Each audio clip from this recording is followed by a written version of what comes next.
Welcome, dear friends, to Biblical Parivartana. Welcome to Daily Devotions. దేవుని ప్రేమ ఇదిగో మార్చి 22కి చెందినటువంటి వాక్య భాగం నిర్గమకాండం 33, రేపటి దినాన 34, నిర్గమకాండం 34. అంతకుముందు ప్రార్థన చేసుకుందాం. May the words of my mouth and the meditation of our hearts be acceptable and pleasing in thy sight, our rock and redeemer. Amen. నిర్గమకాండం 33.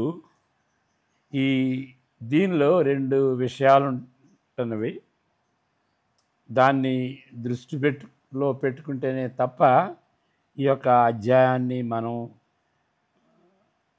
అర్థం చేసుకోలేము. మొదటిది ఏంటంటే, ఇశ్రాయేలుల మధ్యలో ఉండే ప్రత్యక్ష గుడారము ఇంకా నిర్మింపబడలేదు. దేవుని సన్నిధిని వెతుకుటకు శిబిరము వెలుపల, క్యాంపు వెలుపల ఉండే గుడారము తాత్కాలికంగా ఏర్పాటు చేయబడిన ప్రత్యక్ష గుడారమే కానీ తరువాత ఏర్పడిన గుడారము వారి మధ్య ఉండే ప్రత్యక్ష గుడారము కాదు. ఇక్కడ రెండు స్టేజీలు ఉంటాయి అన్నమాట ప్రత్యక్ష గుడారానికి. ఈ క్యాంపు బయట అక్కడికి మోషే వెళ్ళి దేవుని కలుసుకుంటాడు. ఆయన వెళ్ళినప్పుడు మేఘం ఆ యొక్క గుడారాన్ని కప్పుద్ది. ఒక ఇల్లు అనుకోండి, ఒక టెంట్ లాగా ఉంటుంది. అప్పుడు అందరూ కుటుంబీకులు అందరూ వాళ్ళ టెంట్ల్లో బయటకు వచ్చి చూస్తారు ఆయన్ని. అప్పుడు జాషువా కూడా అక్కడికి వెళ్తాడు. అలాంటి పరిస్థితి. ఆయనకు ఒక విధంగా ఆయన సేవకుడిగా ఉండి ఒక కాపలాదారుగా జాషువా ఉంటాడు. అది క్యాంపుకి బయట ఉండేది. తర్వాత ప్రత్యక్ష గుడారం అని అంటే ఈ క్యాంపులో సెంటర్లో ఉండేది. కాబట్టి ప్రత్యక్ష గుడారం ఇక్కడ చెప్పబడింది ఏంటి అంటే బయట ఉండేది. తర్వాత వచ్చేది దాన్ని కూడా ప్రత్యక్ష గుడారం అని అంటాం. కాబట్టి ఈ వ్యత్యాసాన్ని మనం గమనించుకోవాలి.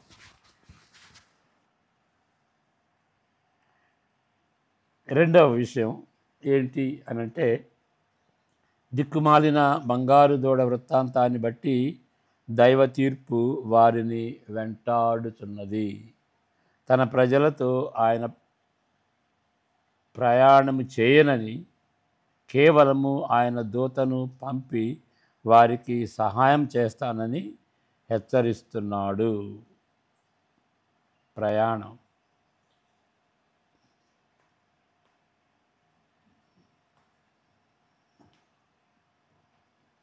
ప్రయాణం జస్ట్ హోల్డ్ ఆన్. 33వ అధ్యాయం మొదటి 3 వచనాలు చదువుకుందాం. నిర్గమకాండం 33. మరియు యెహోవా మోషేతో ఇట్లనెను, నీవు ఐగుప్తు దేశము నుండి తోడుకొని వచ్చిన ప్రజలను బయలుదేరి నేను అబ్రహాముతోనూ ఇస్సాకుతోనూ యాకోబుతోనూ ప్రమాణము చేసి నీ సంతానమునకు దీనిని ఇచ్చెదనని చెప్పిన పాలు తేనెలు ప్రవహించు దేశమునకు లేచి పొండి. నేను నీకు ముందుగా దూతను పంపి కనానీయులను, అమోరీయులను, హిత్తీయులను, పెరిజీయులను, హివ్వీయులను, యెబూసీయులను వెళ్ళగొట్టేదను. మీరు లోబడనల్లని ప్రజలు కనుక నేను మీతో కూడా రాను, త్రోవలో మిమ్మును సంహరించదనేమో అని మోషేతో చెప్పాను. కాబట్టి అక్కడ దేవుడు ఏమంటున్నాడంటే, ఆ యొక్క దూడ వృత్తాంతాన్ని బట్టి వాళ్ళతో వెళ్ళడు అని అక్కడ చెప్పబడింది. ఆయన ప్రయాణము చేయునని తన ప్రజలతో ఆయన ప్రయాణము చేయనని కేవలము ఆయన దూతను పంపి వారికి సహాయము చేస్తానని హెచ్చరిస్తున్నట్లుగా మనం ఇక్కడ చూస్తున్నాం. కాబట్టి మోషే యెహోవాకు విన్నపం చేస్తున్నాడు. ఈ దేశంలోని ప్రజలు దేవునికి చెందిన వారనే సత్యాన్ని ఆధారము చేసుకుంటూ ఇప్పుడే మోషేకు తోడుగా ఎవరు వెళ్ళుదురని అడుగుతున్నాడు. అయ్యా, నువ్వు రాకపోతే ఎవరు వస్తారు? ఎందుకంటే అహరోను మాత్రం ఘోరంగా రాజీ పడ్డాడు. మరి ఆ బంగారు దూడను చేసేటువంటి విషయంలో అహరోను తప్పిపోయాడు కదా. మోషే మాత్రము ఇంకా దేవుని మార్గాలను తెలుసుకొని వాటిని అనుసరించాలని ఆశిస్తున్నాడు. ఇప్పుడు అహరోనుకి మోషేకి ఉన్నటువంటి తేడా చూడండి. కాబట్టి నా సన్నిధి నీకు తోడుగా వచ్చును, నేను నీకు విశ్రాంతి కలుగచేసేదనని యెహోవా జవాబిస్తున్నాడు. 14వ వచనం. ఆయన బ్రతిమలాడి అడిగినప్పుడు ఓకే వస్తానన్నాడు. అందుకు ఆయన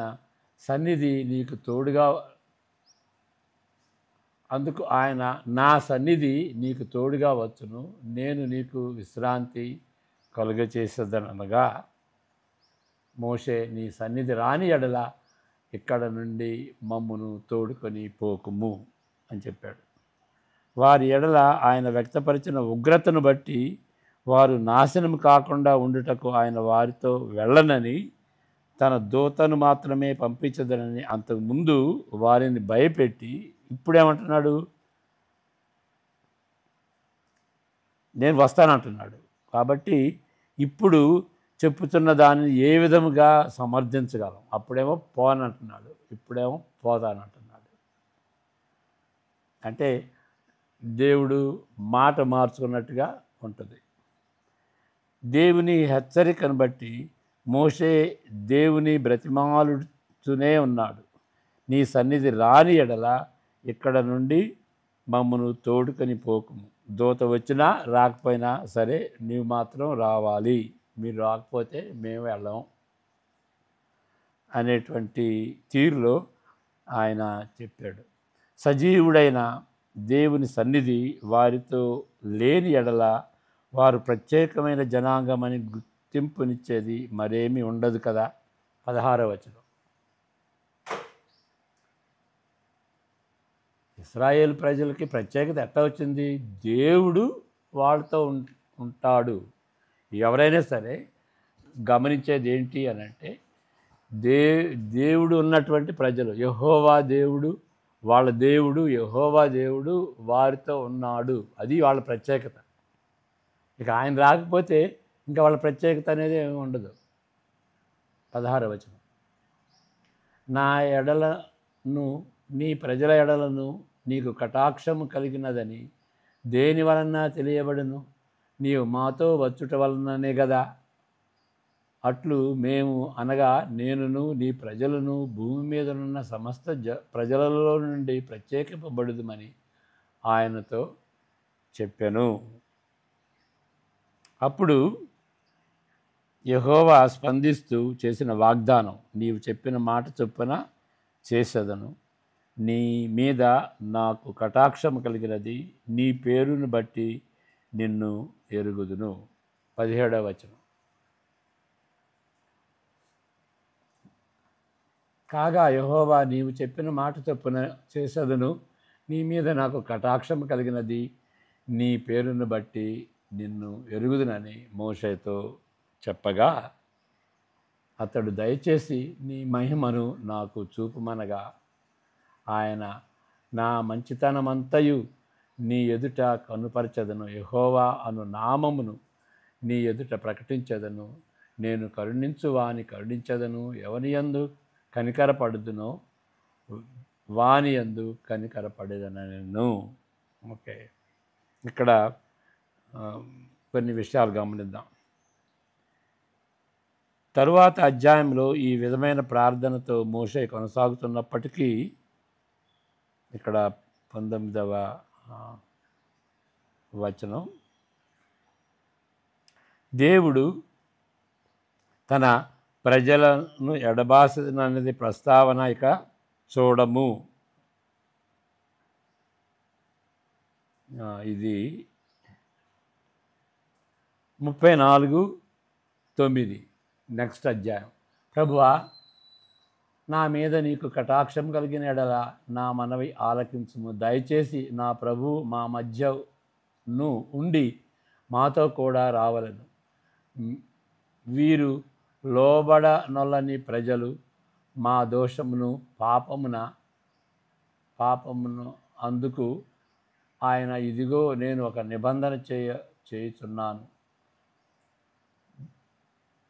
ఏ జనములలోనైనను చేయబడని అద్భుతములు నీ ప్రజలందరి ఎదుట చేసేదను. నీవు ఏ ప్రజల నడుమనున్నావో ఆ ప్రజలందరూ యెహోవా కార్యమును చూచెదరు. నేను నీ ఎడల చేయబోనది భయంకరమైనది. అది 34:9-10. అంటే ఈయన ప్రార్థన చేస్తూనే ఉన్నాడు. ఏంటి, నువ్వు నాతో రాని ఎడల మేము వెళ్ళం అనేటువంటిది. దేవుడు తన ప్రజలను ఎడబాసెదననే ప్రస్తావన ఇక ఉండదు. ఇక్కడ ఈయన ప్రార్థన చేసుకున్నాడు, అయ్యా నువ్వు రాకపోతే మేము వెళ్ళం అనేది. అప్పుడు దేవుడు ఒక విధంగా మాట మార్చుకుని వెళతానని అంతకుముందు చెప్పి ఇప్పుడు వెళతాను అని ఇంకొక ప్రత్యక్ష గుడారం ఏంటి, వాళ్ళ మధ్యలోనే ఉంటాడు అని అక్కడ ఆయన జాలి పడినట్టుగా మనం చూస్తాం. ఇది సంతోషకరమైన సంగతి. ఏంటి, ఇక ఎడబాయను అనేటువంటి ప్రస్తావన ఇక లేనే లేదు. వాళ్ళ మధ్యే ఉంటాడు. మందిరమును కట్టినప్పుడు అది 12 గోత్రాల మధ్య ఆ ప్రత్యక్ష గుడారం స్థాపించబడింది, అది ప్రతిష్ఠించబడింది. వాళ్ళ మధ్య దేవుడు ఉంటున్నాడు.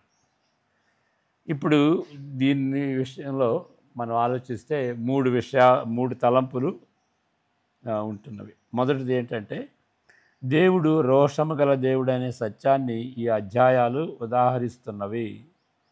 ఈ విషయాలు చదువుకుందాం. నిర్గమకాండం 25. దేవుడు రోషము గల దేవుడు. 25. ఎలయనగా నీ దేవుడైన యెహోవా నగు నేను రోషము గల దేవుడను. నన్ను ద్వేషించు వారి విషయంలో 3-4 తరముల వరకు తండ్రుల దోషమును కుమారుల మీదకి రప్పించుచు. ఓకే, 34:14 చదువుదాం. 34:14. నన్ను ప్రేమించి నా ఆజ్ఞలు గైకొని 34:14. ఏలయనగా వేరొక దేవునికి నమస్కారం చేయవద్దు. ఆయన నామము రోషము గల యెహోవా. ఆయన నామము రోషము గల యెహోవా. ఆయన రోషము గల దేవుడు. మానవుల మధ్య రోషం కలిగి ఉండేట పాపం. ఓకే, ఆ రోషం దేవునికి రోషం ఉంది కదా, నాకు కూడా రోషం ఉంటుంది అనేది అది సబబైంది కాదు. మానవులు రోషం కలిగి ఉండటం అది పాపంగా ఎంచబడింది. ఎందువలన? మానవులు పరిమితి గల ఫైనైట్ వాళ్ళు. మనకు ఇవ్వబడిన వాటిలో మనం నమ్మకంగా ఉండాలి, అంతేగాని వేరే వాళ్ళకి అంత ఉంది వాళ్ళకి ఎక్కువ ఉంది అని ఈర్ష్య పడకూడదు. మనకు ఉండవలసినటువంటి బాధ్యత ఏంటంటే, మనకున్న దానిలో సంతృప్తి చెందుతూ, ఓకే, ఇతరుల ఎడల ఈర్ష్య పడకూడదు. You should not covet. ఇతరుల దాన్ని ఆశించకూడదు, ఇతరుల దాన్ని బట్టి ఈర్ష్య పడకూడదు. కానీ దేవుని సార్వభౌమాధికారము ఎడల రోషము లేనిచో అది తీవ్రమైన వైఫల్యం. దేవునికి కానీ రోషం లేకపోతే అది దేవుడే కాదు. దేవునిగా తన ప్రత్యేకమైన ప్రాముఖ్యతను అలక్ష్యం చేసినట్లే. ఆయన రోషం లేకపోతే ఇక ఇక దేవుడు దేవుడు కాదనేటువంటిది ఆ దైవత్వాన్ని అలక్ష్యం చేసినట్లుగా ఉంటుంది. తన స్వరూపంలో సృష్టింపబడిన వారు ఆయనపై ఆధారపడని స్వతంత్రులని ప్రకటించిన దానితో సమానం. వేరే వాళ్ళు వేరే విధంగా చేసుకోవచ్చు. ఆయన సృష్టి అయినప్పటికీ వాళ్ళు ఇష్టం వచ్చినట్టు చేసుకోవచ్చు, ఇష్టమైనటువంటి వాళ్ళని ఆరాధించవచ్చు. కాబట్టి దేవుడు మౌనంగా ఉంటే ఈర్ష్యపడకుండా ఇక అది దైవత్వమే కాదు అని గ్రహించాలి. దేవుని సార్వభౌమ మహిమాధికారము అది చాలా ముఖ్యమైనటువంటిది. ఆయన సార్వభౌముడు, ఆయన ఆయనకు మహిమ రావాలి. ఆయనకు రోషం లేకపోతే ఆయనకు మహిమ ఉండదు, ఆయన సార్వభౌముడు కాదు. రెండవ విషయం, దేవుడు జాలిపడినట్లు తీర్పు తీర్చుటకు బదులు కటాక్షం చూపినట్లుగా సుమారు 40 సార్లు పాత నిబంధన పేర్కొంటుంది.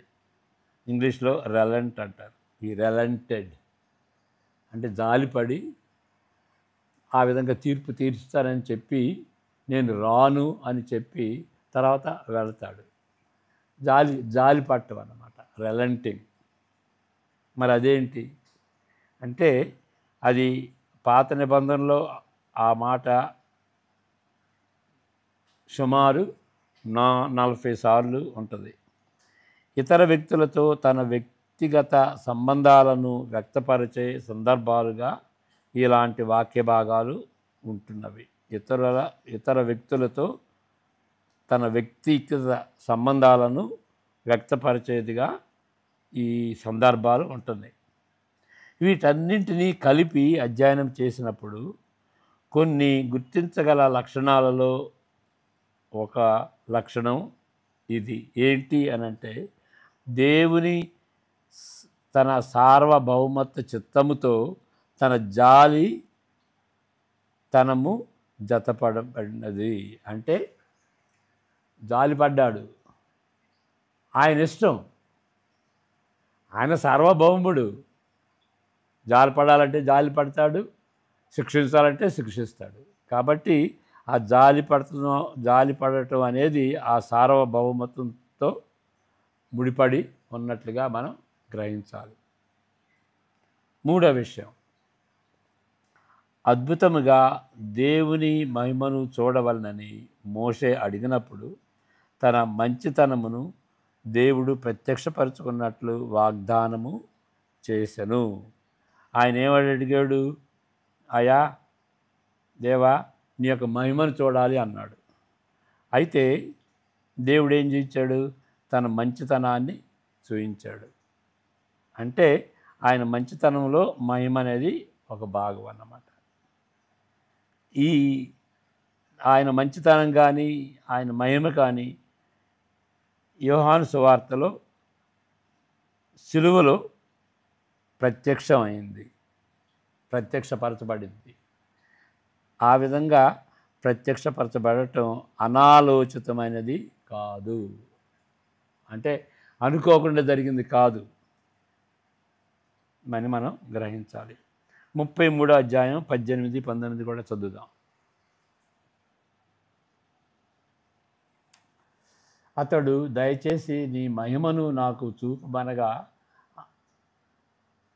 ఆయన నా మంచితనమంతయు నీ ఎదుట కనుపరచెదను, యెహోవా అను నామమును నీ ఎదుట ప్రకటించెదను. నేను కరుణించెదను, ఎవని యందు కనికరపడేదనో వాని యందు కనికరపడేదను. మంచితనాన్ని చూయించుకున్నాడు.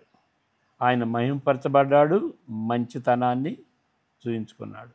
అంటే మంచితనం మహిమ అది రెండు ముడిపడి ఉన్నాయి అన్నమాట. మంచితనంలో మహిమ అనేది ఒకటి.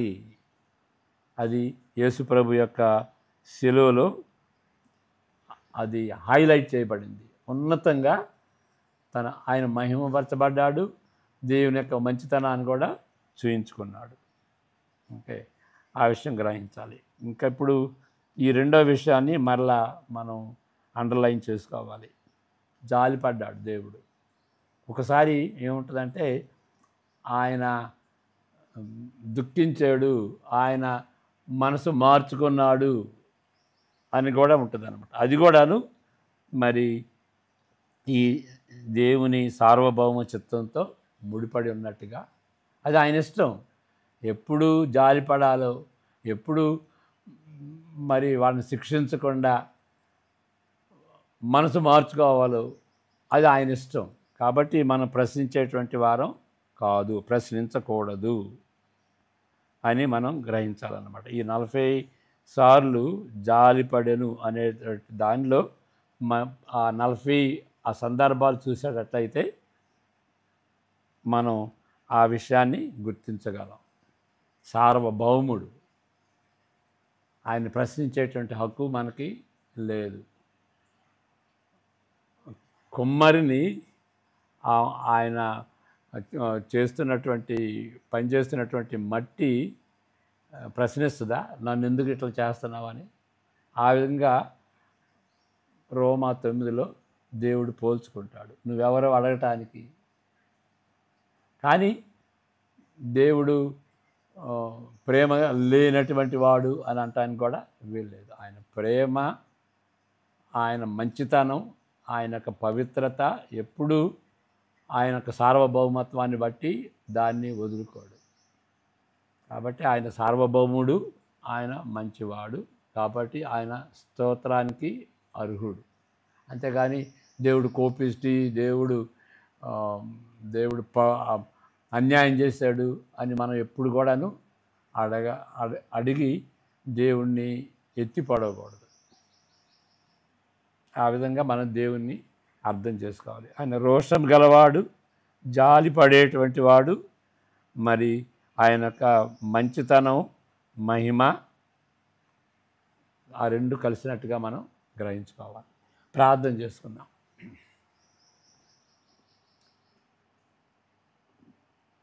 Beloved Father, thank you for the cross wherein you have displayed your goodness and wherein we see your glory to the highest point.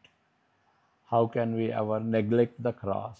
How can we ever neglect the Lord Jesus who died on the cross? So please help us not only to trust him, but not only to believe in him, but to trust him, but also see the implications of our trust. And that is to live a life that is pleasing to you all the days of our life. To that end, we dedicate our lives and pray with thanksgiving in Jesus' name. Amen. God bless you.